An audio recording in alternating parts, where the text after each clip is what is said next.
Hoje eu quero conversar com você sobre um tema que falou muito comigo, que se chama restauração da imagem, ou restaurando a imagem. E para abordar esse tema, eu quero que você abra a sua Bíblia em Gênesis capítulo 1, versículos 26 e 27, para a gente começar a entender que a nossa imagem precisa ser restaurada. E está escrito assim: então disse Deus, façamos o homem à nossa imagem, conforme a nossa semelhança.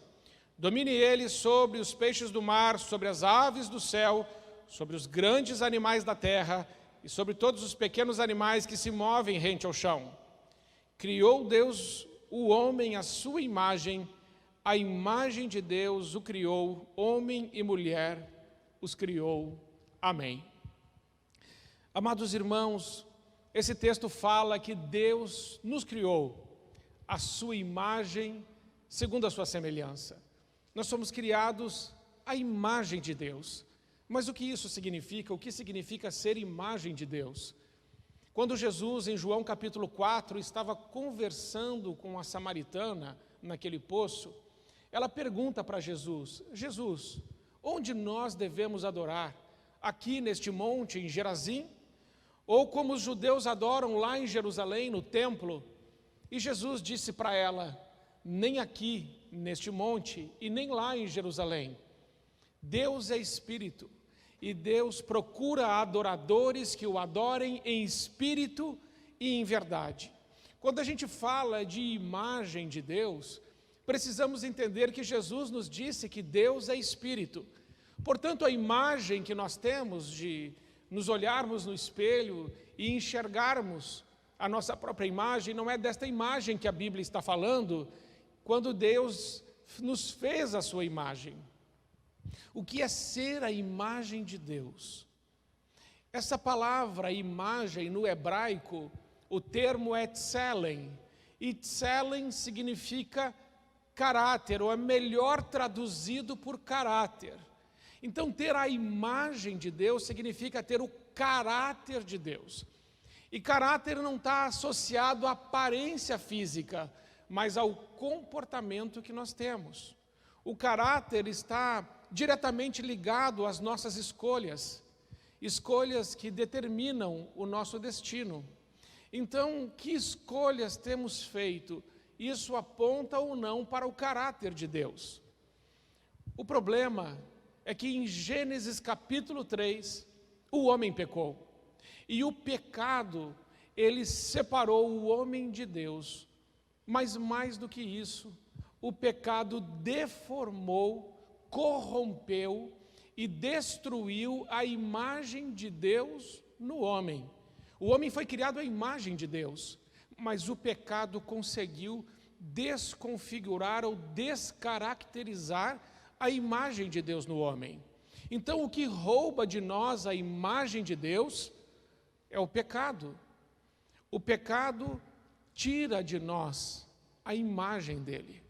Por isso que o pecado não é maligno, o pecado é maligníssimo.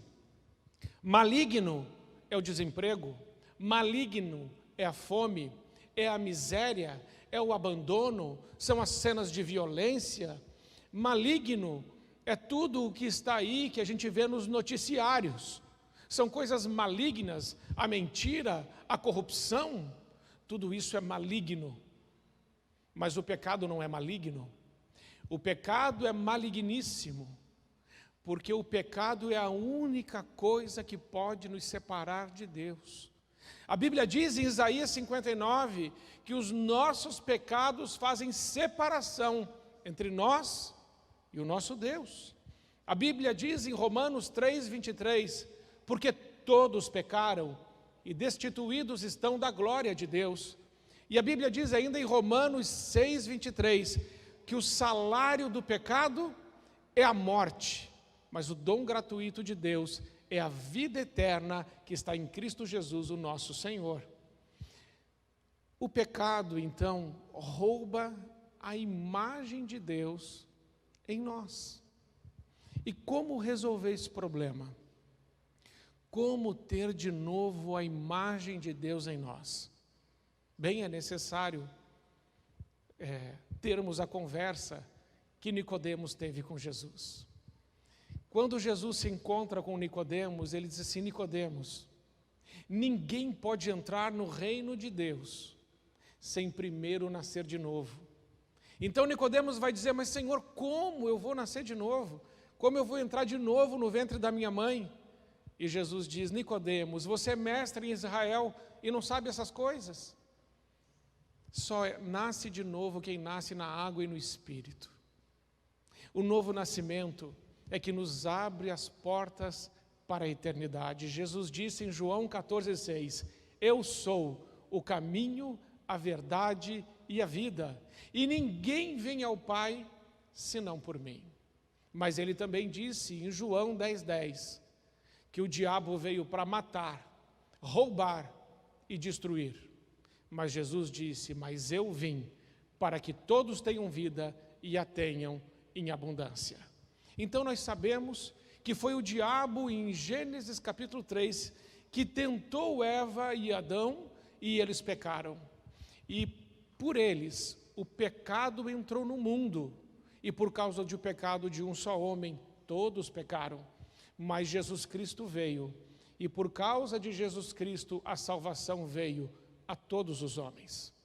Então, irmãos, precisamos entender que o pecado rouba a imagem de Deus em nós, e que nós só teremos de novo a imagem de Deus em nós a partir do momento que confessarmos e recebermos Jesus Cristo como nosso único e suficiente Salvador. Dito isso, irmãos, introduzindo a mensagem, agora eu quero conversar sobre o primeiro ponto dessa mensagem com você. Tem uma coisa que rouba a imagem de Deus de nós, que rouba a alegria da salvação, que nos tira a paz, mesmo quando somos crentes. E isso se chama pecado.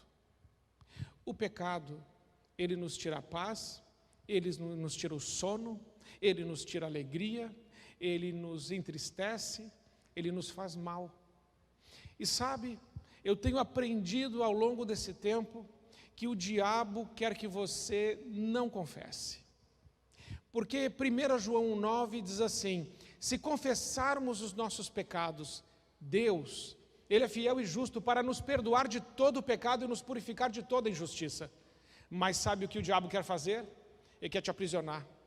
Ele quer colocar mordaças nos seus lábios. Ele quer que você fique em silêncio, porque o silêncio te aprisiona. Mas é necessário darmos voz à nossa dor. É necessário quebrar o silêncio do aprisionamento. É necessário arrancar as mordaças que o diabo quer colocar na nossa boca, impedindo-nos de confessar.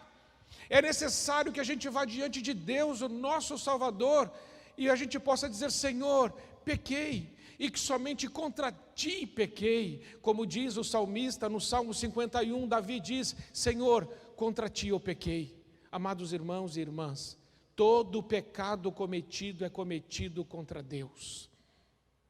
O pecado que você comete não é contra uma pessoa, mas é contra o santo, é contra Deus. E Davi disse: contra ti, Senhor, eu pequei. Hoje é necessário olharmos para a nossa vida e pedimos ao Espírito Santo: Senhor, há pecado na minha vida? Existem coisas que estão me aprisionando? Eu estou preso a algum vício? Estou preso à pornografia? Eu estou preso ao crack, às drogas, à cocaína? Eu estou preso porque não perdoei alguém? Eu estou preso em laços de amargura, em fel de amargura? Eu tenho inveja? Eu sou orgulhoso? Eu sou mentiroso? Eu sou arrogante? Sou presunçoso? Quem sou eu diante de Deus? Que imagem é essa que eu me apresento diante de Deus? Então, irmãos, a primeira coisa que precisamos entender é que, se confessarmos os nossos pecados, Deus é fiel e justo para nos perdoar os pecados e nos purificar de toda injustiça.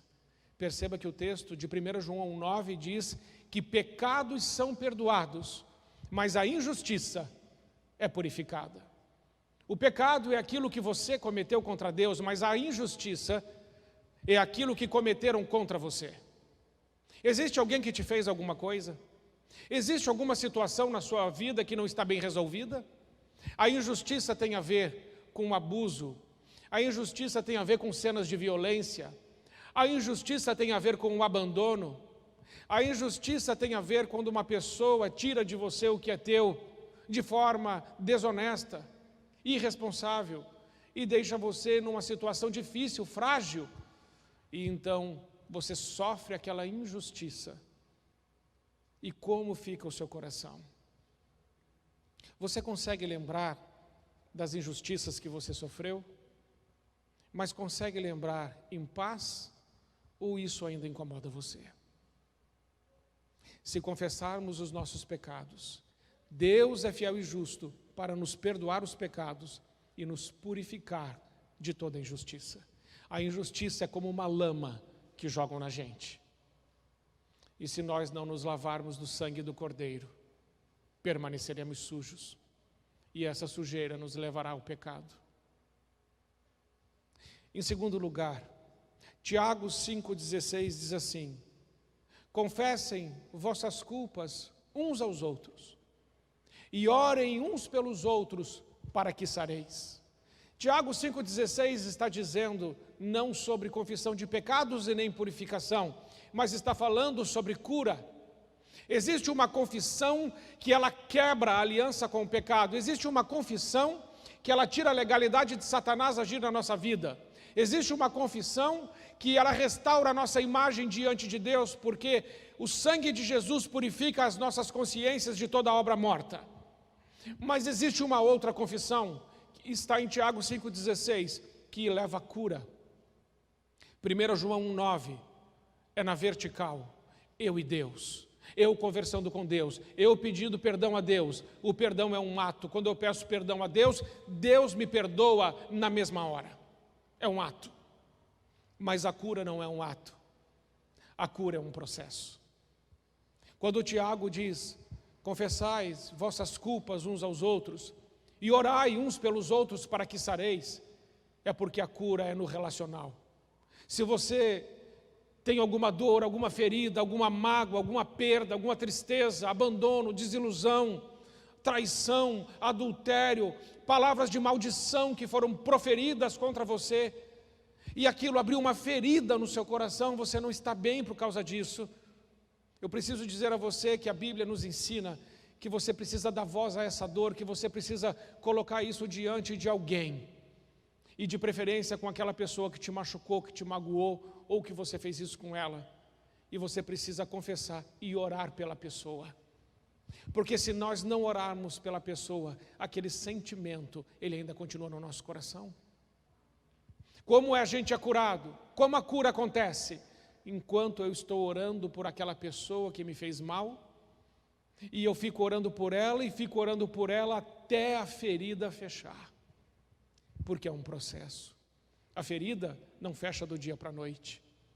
Se alguém fizer um corte em você e te pedir perdão, você perdoa a pessoa, porque Deus mandou perdoar, mas esse corte vai levar um tempo para fechar. E enquanto ele não fechar, não pare de orar. Porque se você parar de orar, você vai lembrar com dor daquela pessoa e não vai conseguir perdoá-la. Em terceiro lugar, você precisa aprender, para ter a imagem restaurada, você precisa aprender a limpar a sua mente. Existem muitas pessoas que estão entregando a sua alegria por causa de nada. Estão felizes e de repente recebem uma notícia, uma ligação, uma situação e a alegria vai embora. Lembra de alguma coisa e a alegria vai embora. Então aprenda uma coisa essa noite. Assim como o alimento é para o corpo, o pensamento é para a alma. Como o alimento é para o corpo, o pensamento é para a alma. O seu corpo foi projetado por Deus. O seu corpo que foi projetado por Deus não aceita lixo. Se você comer uma comida estragada, quer você queira ou não, o seu corpo vai rejeitar, e vai rejeitar com ânsia, diarreia, vômito. E o que é o vômito? O vômito é tirar aquilo que está podre, que está ruim, que está te fazendo mal, e você vomita e aquilo tudo vai para fora, e quando você vomita você se sente melhor, porque aquilo que estava ruim dentro de você saiu. Só que no corpo você não manda. Deus fez o seu corpo assim. A ânsia vem, e aquele lixo tem que sair, e você não controla isso, você simplesmente diz, sai da frente, que eu preciso vomitar, estou passando mal. E enquanto não vomita, não melhora. Pois é, a alma é assim. Quando nós nos alimentamos de maus pensamentos, a nossa alma adoece.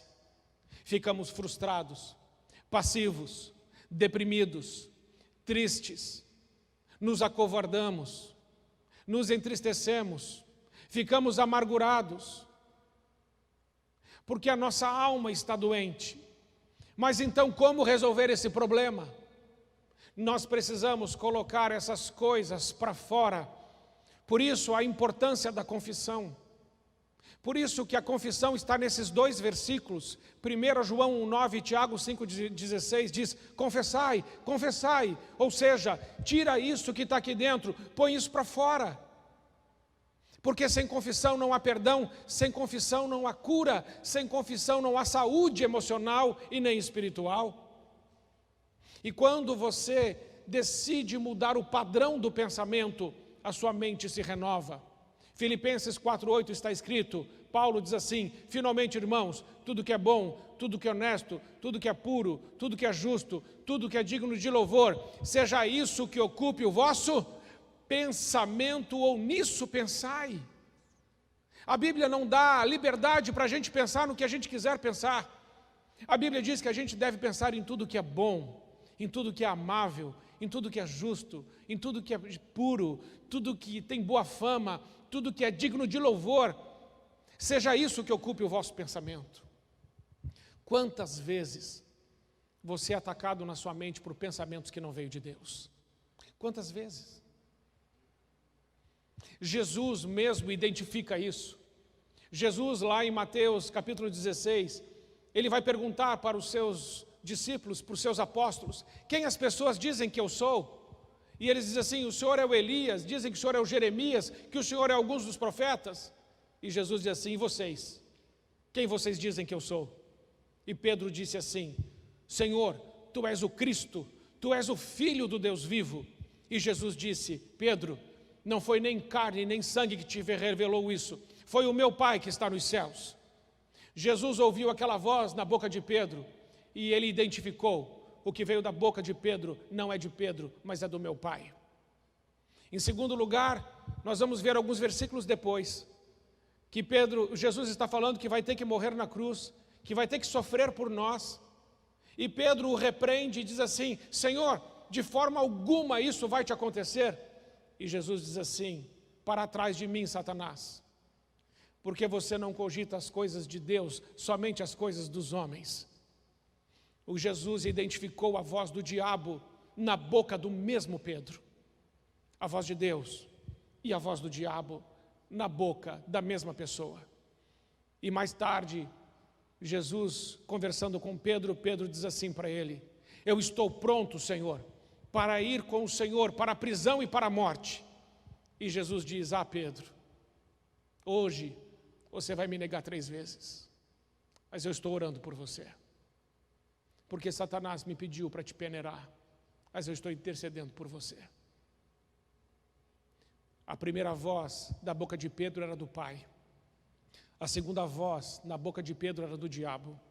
A terceira voz na boca de Pedro era de Pedro. E Jesus disse, essa voz é do Pai, essa voz é do diabo, essa voz é tua. Irmãos, precisamos pedir ao Espírito Santo que nos dê discernimento das vozes que ouvimos da boca dos outros e na nossa própria mente. Muitas vezes o diabo usou o Pedro para dizer que Jesus não ia para a cruz. E se Jesus não tivesse o discernimento, poderia ter dito, é verdade, você tem razão. Não, irmãos, aquela voz veio do inferno, para tentar tirar Jesus do caminho certo. Eu quero dizer para você que nem todo pensamento que está na tua mente é teu. Assim como aquele pensamento que estava na mente de Pedro sobre Jesus não ir para a cruz, não era dele, era do diabo, e Jesus disse isso.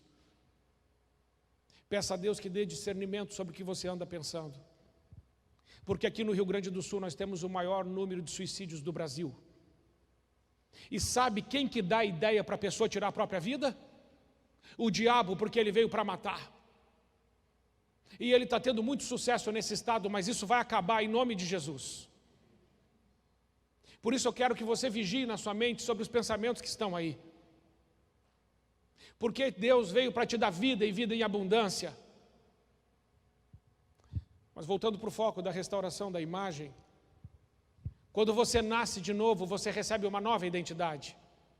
E a nova identidade que o Lucas, por exemplo, recebeu nessa noite, é a identidade, ele recebeu quando ele aceitou Jesus, e se confirmou nessa noite, é a identidade de ser o sal dessa terra. Jesus disse em Mateus capítulo 5, 13 e 14, vós sois o sal da terra e a luz do mundo. Somente Deus pode dizer quem nós somos. Lembre-se, o mundo não pode dizer quem você é. As circunstâncias não podem dizer quem você é. Você não pode dizer quem você é. Sua família não pode dizer quem você é. A única pessoa que pode dizer quem você é quem te criou, porque quem cria diz o que é, quem cria diz o propósito. Somente Deus pode dizer quem nós somos e o propósito para o qual existimos. E ele disse, vós sois o sal da terra. Sabe o que isso significa? Que quando a gente esfrega o sal na carne, a carne para de apodrecer. O sal tem a propriedade de preservação. Onde você chega, o pecado precisa parar. Onde você chega, a injustiça tem que acabar. Porque você chegou, você é o sal dessa terra. O sal também é jogado no gelo para derreter o gelo. Onde você chega, a frieza que está no coração das pessoas precisa ser derretido. Porque você chegou, você tem essa identidade, foi Jesus que te deu. Onde você chega, há sabor. Já experimentou comer uma feijoada sem sal? É horrível. O sal não pode ser visto, mas a sua influência é bem perceptível. Onde você está, talvez você não seja nem visto, mas a sua influência é bem perceptível. Você é o sal dessa terra. Onde o sal chega, ele traz sede. Onde você chegar, as pessoas terão sede de Jesus. Porque você que aceitou Jesus Cristo como seu único e suficiente Salvador, você é o sal da terra, porque Jesus disse que você é. Mas ele disse que também você é a luz do mundo. Portanto, onde você chegar, as trevas precisam recuar. Onde você chegar, o inferno tem que recuar. Onde você chegar, a luz de Deus chegou. Você entende isso? Jesus disse em Lucas 10, 19, eis que vos dou poder e autoridade para que vocês pisem serpentes e escorpiões e todo o poder do inimigo sem que nada vos cause dano algum. Você já recebeu poder. Atos 1:8, Jesus também disse, e recebereis poder quando descer sobre vós o Espírito Santo, e vocês serão as minhas testemunhas em Jerusalém, na Judeia, na Samaria e até os confins da terra. Há poder dentro de você. E o nome desse poder se chama Espírito Santo de Deus. Você é templo do Espírito Santo. Já leu 1 Coríntios 6? Lá disse que você foi comprado pelo sangue de Jesus.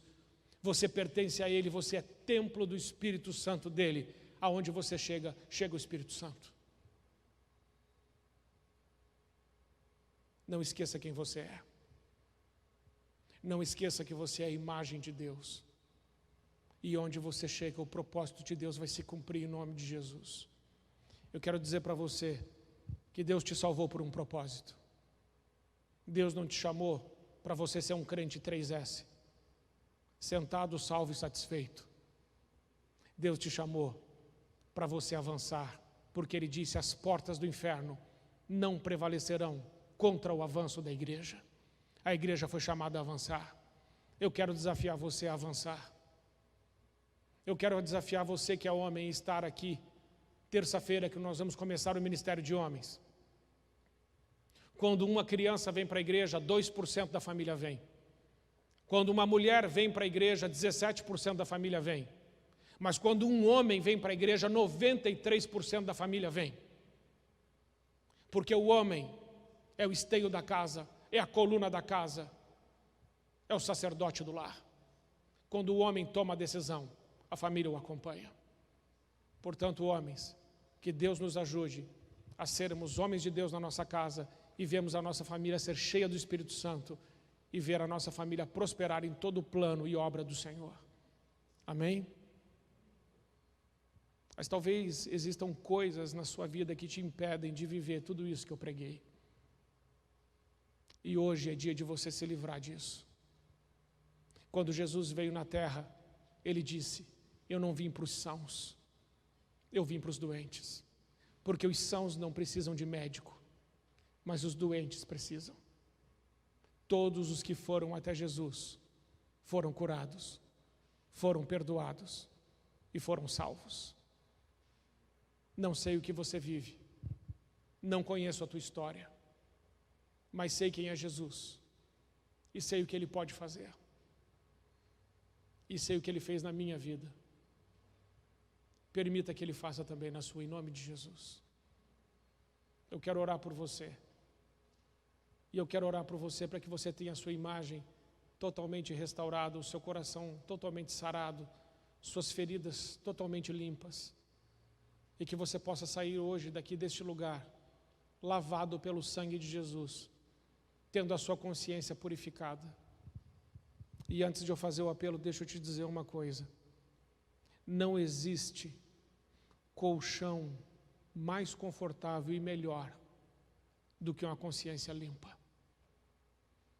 A consciência limpa é o melhor colchão que a gente tem. Você pode ter o melhor colchão do mundo, mas se você não estiver bem, você não dorme. Mas uma pessoa com a consciência limpa, ela deita e ela dorme o sono dos justos. E ela acorda renovada. Deus te chamou para isso, para uma vida abundante. Ele quer te ajudar, se você quiser receber ajuda. Amém, irmãos? A Bíblia diz, onde 2 ou mais estiverem reunidos no meu nome, Jesus disse, eu estarei ali. Nós estamos aqui reunidos no nome de Jesus. Ele está aqui. E creio que você não veio nesse culto senão por outro motivo do que para encontrar Jesus. Por isso, deixe hoje Ele estender a mão dEle sobre a sua vida, limpar a sua mente, seu coração, restaurar a imagem dEle em você. Deixe Ele destruir toda a obra do diabo na sua vida e deixe Ele fazer a obra dEle, porque a obra dEle é perfeita, é completa, é eficaz, é notória, é pública e é maravilhosa. Decida hoje dar esse passo e dizer, Jesus, a partir de hoje, onde eu chegar, as pessoas verão a tua imagem e sentirão a tua presença na minha vida. Amém? Você pode ficar em pé? Se você quiser fazer essa oração, e entende que existem áreas da sua vida que precisam estar nas mãos de Jesus, deixe o seu lugar, venha até aqui à frente. Mas quando você deixar o seu lugar e vir até aqui à frente, deixe sempre um espaço de pelo menos 2 passos um do outro, para a gente respeitar o distanciamento, mas não deixar de vir até o altar para conversar com o Senhor. Agora você pode fazer isso. Deixe o seu lugar e venha, e vamos orar juntos, pedindo essa graça ao Senhor Jesus.